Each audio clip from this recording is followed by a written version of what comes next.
ngana aussi na bana poto bakombatanga nyonso pardon ngana aussi na bana poto bakombatanga nyonso pardon tu vois ngapena naza musicien Kabuya lelo oyo natoloba bien à l'époque où nous jouons pour Mobutu les gens disaient Mobutu c'est un dictateur mais tous ces gens là ouais Mobutu est un dictateur on joue que la musique après de quelle soit là parce que quand on a un débat soldat on a un débat colonel on a un débat général on a un chaque fois avec les armes mais non j'ai un simple civil où azali ka beti musique azongi na ndako non j'ai un simple civil où azali ka beti musique azongi na ndako non j'ai un simple civil où azali ka beti musique azongi na ndako non j'ai un simple civil où azali ka beti musique azongi na ndako lelo ba initiative na bino ya ba marche ya makambo to pour défendre pour l'intérêt mboka na roza la contre d'ailleurs au biso kutu le tozali bonde il faut te soutenir l'amour parce qu'il y a pour l'intérêt à Mboka.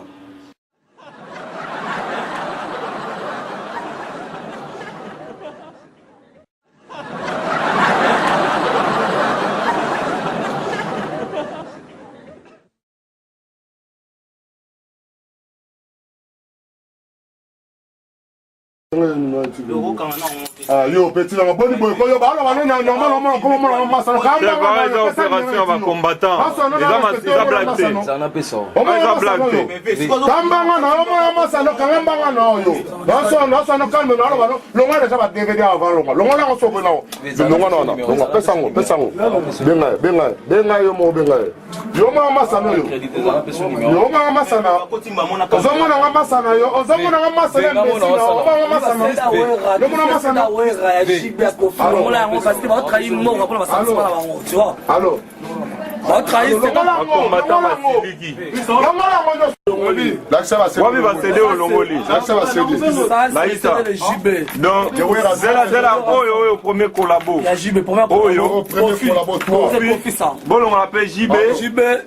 Oui, JB. Alors, Ebima.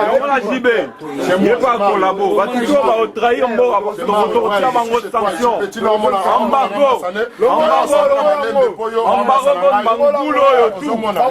Embargo et Sili. Donc c'est fini. À partir de l'autre, la Bruxelles va voter comme à l'issue sous Sili. Va céder la mango et Sili. Ce boy va collaborer. Continue. Soutenir pouvoir wana. Batte Kamalissi soit raté. Donc bagote Kamalissi c'est fini. Biso to boycotté bango diaspora to boy bango. To lobi plus de musique. To boy ba musique ya bato yo bazo trahir mboka. To lingi bato yo bazo trahir mboka te. Donc c'est fini. À partir Maman ça va combattre basali lelo pour que JB wera kofi c'est de la bango teka basudi lo bini. Tala. Ba combattre ba show na Bruxelles la monde venir ki bango to kanisaki que batwana ba comprendre ki message to linga to pesa bango. Message pour la pouvoir que non. Ce que ça a politique, beaucoup ta politique te. On a to lobby tina libération ce que lingi bo soutenir mutu. Bo soutenir candidat oyo ba diaspora ba poni biso to site boyibi kombo ya auto poni pour la élection ba trahir congolais et Sili yo siko pour la trahison na congolais ne ba trahir ba congolais si 71 millions de congolais ba trahir pour la bumuna bango yo lobi nini bazo trahir pour na libumuna bango parce que baza na souci ya bande ko na bango lisusu ba misusu te parce que lelo soki JB les lois ça célèbre, ils ont grâce à nan. Grâce à peuple, non? Les populations, on a est-ce que bazo on a tel que population, on a bazo trahir parce que bango bazo soutenir Kolo. Azo ça là que nous bateaux on a basé la misère. Donc à partir de l'autre lobby, on l'a partout. C'est fini, boycott la musique à Congo. Pété à Bino, éroté à Bino. Bino, vous avez pas Congo. Éroté à Bango. Zizo. Il y a rien. Tosola, papa, s'il te plaît, c'est mon papa, je viens te parler. Avant qu'il filme quand même, qu'il me parle de quoi. Parce que je n'aime pas, qu'on filme pour qu'on me voit que je suis fanatique. Tu vas pas être fanatique de quelqu'un, on n'est pas pour l'artiste de quelqu'un, moi je te parle au nom de combattant. Au nom de combattant, on va pas prendre ton visage, moi je parle de moi. Papa, écoute, moi je suis venu, papa. S'il vous plaît, papa. Moi je vous dis, j'ai demandé c'est le de Wera. C'est pas pour qu'elle discute.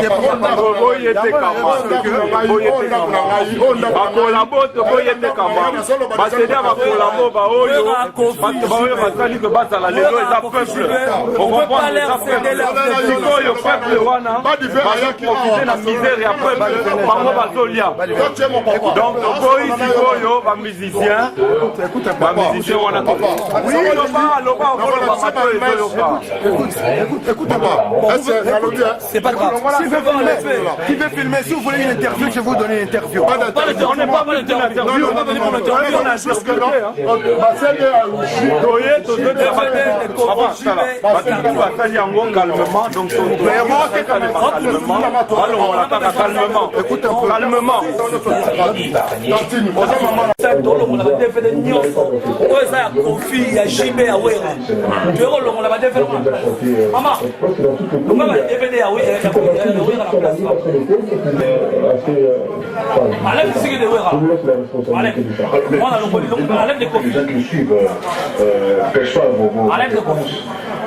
pertinence également. Allez, tout ce qui est Kofi là. Vous êtes élevé d'opinion. Pourquoi on dit M. Kofi? Allez, on ne gagnera jamais la photo. Le monde, les jeunes gens. Sur ma carte d'identité, c'est écrit profession chanteur. À travers le Bélissan, où est Rayo Jibé, il y a de morts de la photo parce que millions ont trahi la population sur les millions des habitants.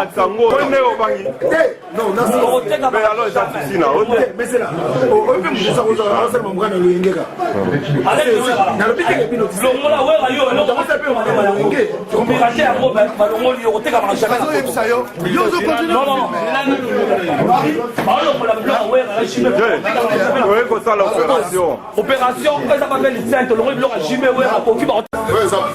C'est un message que je passe à tous les musiciens. À toi, Wera spécialement. Ah, il y a eu que ça, puis je Sherman Kaba. Je suis venu ici pour boycotter tous vos albums.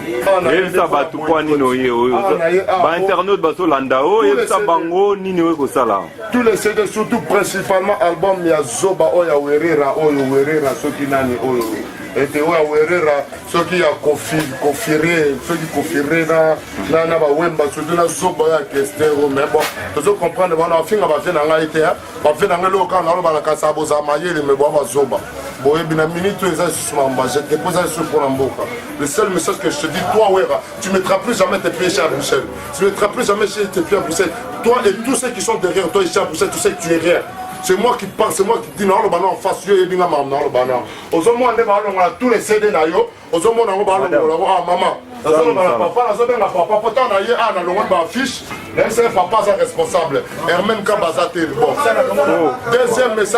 Deuxième message, donc Maman Longola va céder wana. Côté Kamali Kofi papa emba Kofi rana werera wana longolango.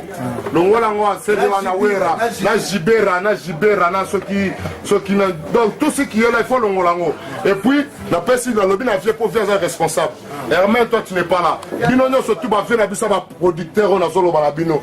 Ah on a Bruxelles ngam na solo balabino. Ngam na solo balabino ngana rekanation ya mbuza mabe. Dans la Bishibino, il y a trop, on a trop, on vend trop de l'obamilité. Dans le bébé, on a mis ça, mais tout est, mais bien moi, je vais sentir les amis. Mais autre lobby, on a solo bâton, on a solo bâton, on va prendre la Belgique. Donc, à partir de l'élo, musiciens collaborent tout. Vous n'avez pas d'avenir ici en Europe, surtout ici en Belgique. Vous n'avez pas d'avenir ici en Europe et vous n'aurez rien. Bazan a micro, bazan a image, bazan a tabango, mais on est surtout bazan a ça vous zoba. Donc, dans le vie,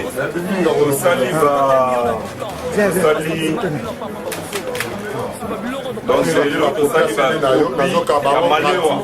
malewa suite efa tokabola yango donc batutu na monde entier il faut kokabola yango koboyikote baalbum ya bakolabo baoyo tu bakomi koyemba mpona dictateur oyo aza na pouvoir na Congo bango tu bazokoopere bazolia mbongo parce que succès wana bazwaki yango epa peuple lokola peuple azokumisa bango peuple azotikala na se bango bazolia mbongo ya pouvoir wana ezosala ke peuple wana ezala toujours na se elia te eza na courant te bazokosa bango na boulevard ya 2 km tolobi à partir ya lelo tokoboyikote bamusicien tout donc bandi lelo donc tosali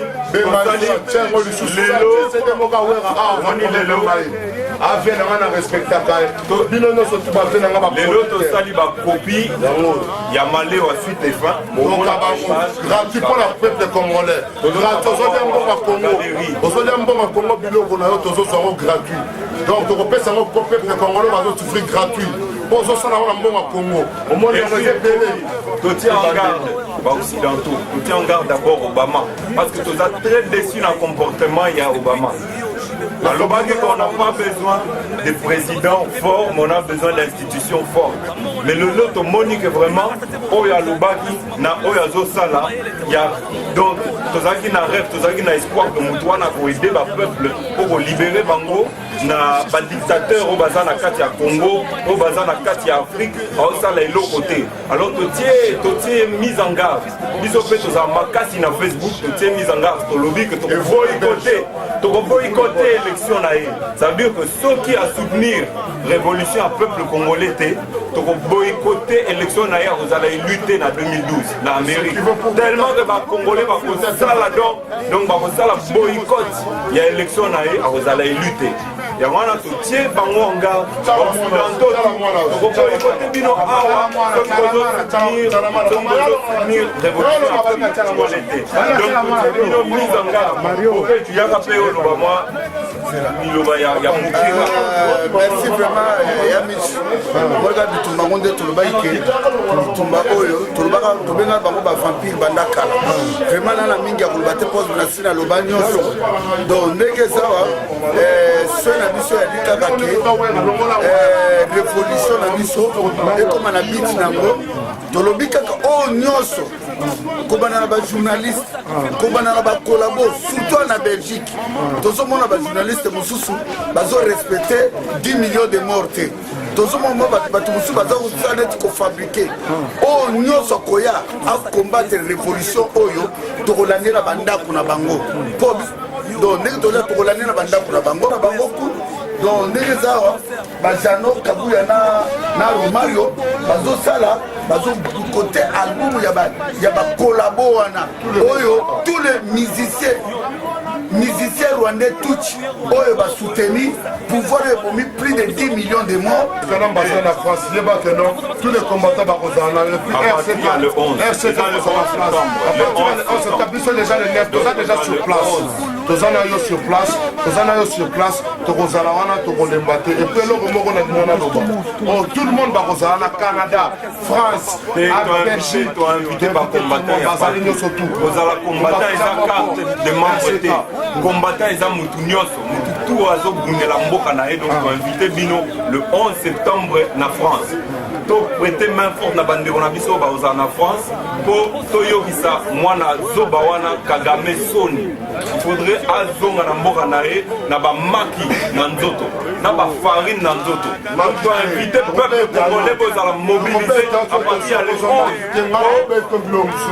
jo wana vraiment aleka basale moment na France ndenge peuple na biso bayokaka basale moment na Congo ye mpe il faut azwa bamoment moko ya mabe na kati ya France donc topesi bino rendez-vous le 11 mais tolobi que non bakolabo tout batuto baponi kosoutenir Kanambe Hippolyte soutenir Kanambe Hippolyte et Talibango mais pas continuer kolia mbongo ya Kanambe Hippolyte mais bandika awa esili awa c'est fini bakosala lisusu tene babanda osala business na bango ya koteka ba album na bango esili parce que comme makambo ya mboka basala na mboka te eza makambo ya mabele bato bazokufa et donc ba arma Tungulu bakufi, Bashebea bakufi pamba te, bakufi pour la libération ya mboka. Batwana tout baza ba martyr ya peuple congolais, ya Congo. Donc toko yo que sa bango sonité, toko bundela mboka pour na bango, bundela toko continuer ba action pour na bango parce que batwana baza ba na mboka.